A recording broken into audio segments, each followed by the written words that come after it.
Hey YouTube, this is Scarecrow Kaiser. I'm going to do a deck profile today on my favorite clan with my favorite unit, Draconic Overlord Kagero. This will be my Perdition deck profile. I've got to play this deck a couple times, and I am so far 8-0 in tournament with the deck, so I am doing something right. The deck is but can't take all that credit. The deck is just really strong, like really good. Like it's one of the strongest decks I've ever played. So I'm gonna get started with the grade 3 lineup. So of course I have 4 of my favorite unit in the game, Draconic Overlord, the Great. This card is really strong. Just the fact that it can hit rear guards and still go after the vanguard every turn is really good.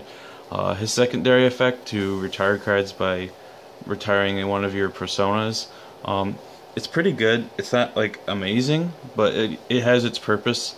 It gets things done. It helps like put stuff in drop zone, and I like it. But this card overall is just very strong. And then for my other grade 3, very typical, I am running for the Dragon Newt. This card is also a very strong unit. For Persona Blast, you get to, and Counter Blast 2, pop 2 cards, inflict 1 damage, and he powers up when things blow up, so he gets a little bit bigger numbers.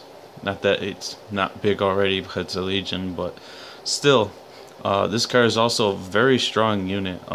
Just the fact that this deck gets to utilize both these cards is pretty amazing to me. They're both just very fantastic cards.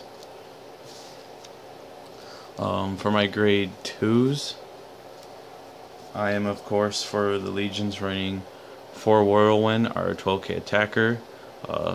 Good numbers are good numbers. And then 4 Neo Flame to team up with the Overlord.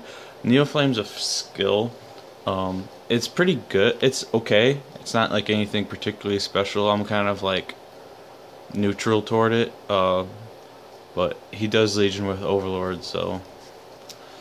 And then for my last grade 2, I am running 3 copies of Menace Laser Dragon. He's a pretty cool card, being able to shoot something for Counter Blast 1. When I first built it, I was a little concerned about how much Counter Blast the deck would do, but it's worked out pretty fine so far. I've never really had that much problem with managing my damage. So until then, I guess I'll keep playing 3. If ever changes, I could run like Ilham or something, but it runs fine as is for now. For my grade 1s, I have of course 4 Sentinels. I'm playing 4 of the Perdition Perfect Guard. It actually doesn't really matter what Perfect Guard you want to play in the deck. The deck isn't like really Counter Blast specific or anything. You can really run any of them. I'm just running this one just because. And I'm running Perfect Guards and definitely not going to play Sentinels. I don't want the Counter Blast. I don't like using up the resources. It doesn't play that much of a benefit to this build. And Perfect Guard just makes sure the attack stopped every time, so I'm pretty good with the Perfect Guards. And then we have for Dragon Knights, our 10k attacker. He does what he does. He's versatile, being a 7k or a 10k attack. He's not outrageously good. I could possibly in the future see me cutting down to 3 maybe, but for now I'm running to 4. Then I'm running 4 Gojo. As the deck isn't really specific on the clan, you can really run whatever you want. And Gojo's stood the test of time. He's a very good card, being a 7, and you can drop and draw. And being able to drop and draw in a Legion deck is pretty good. Like, especially giving up like draw triggers you don't need so you can Legion earlier. Really like him. Then my last grade 1, I'm running 2 Calamity Tire Wyvern. He's your Soul Blast 2 on call and draw. Very good card. It helps load up your drop zone so you can Legion.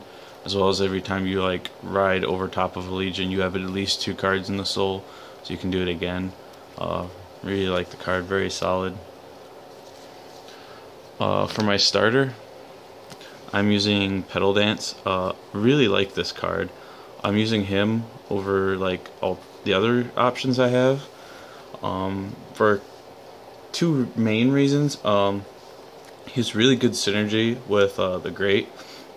You move him to your soul, you have the Great swing at the rear guard, then because it hit you get to blow up another card, then you'll restand the Great, swing, if that attack goes through you blow up another card. So it can give you like a +2 off of it, and even if the guard, that's still like card advantage created off it. Not to mention this guy has no counterblast. So those are the 2 main reasons I've chosen to run him, and he's worked pretty great so far, so no complaints. For my trigger lineup, I'm doing 7 crits. It doesn't really matter, as I said, whether Perdition or not. I'm just doing the Perditions. Then I'm doing 5 draw, and since like it doesn't matter if they're Perdition, as I've stated so many times now, I'm using like ones with actually good effects. My favorite draw trigger in the game, this guy, he's got a fantastic effect, and 1 Gatling Claw because he's got a pretty good effect too. No need to run vanilla draws when you have like such good ones as options. Yeah, and I'm doing a 7-to-5 ratio because I don't think any deck should usually play less than 7 crits. The pressure they put on the opponent, as well as the fact that they're 10 shield. That's why I like to run like a 7-to-5 ratio, not like an 8-to-4 or a 6-to-6. 6-to-6 is you draw too many of the draw triggers and they have low shields, whereas the crits still have the 10 shields. And with 6 draw, I don't feel like there's enough pressure from your crits to put fear in the opponent. And I like the extra draw power to help like make the deck more consistent, especially since I'm doing the Dragon Newt, which is a persona effect. So, and then obviously to end it, I have my 4 heals. So that's it for this deck profile. It's been running very well.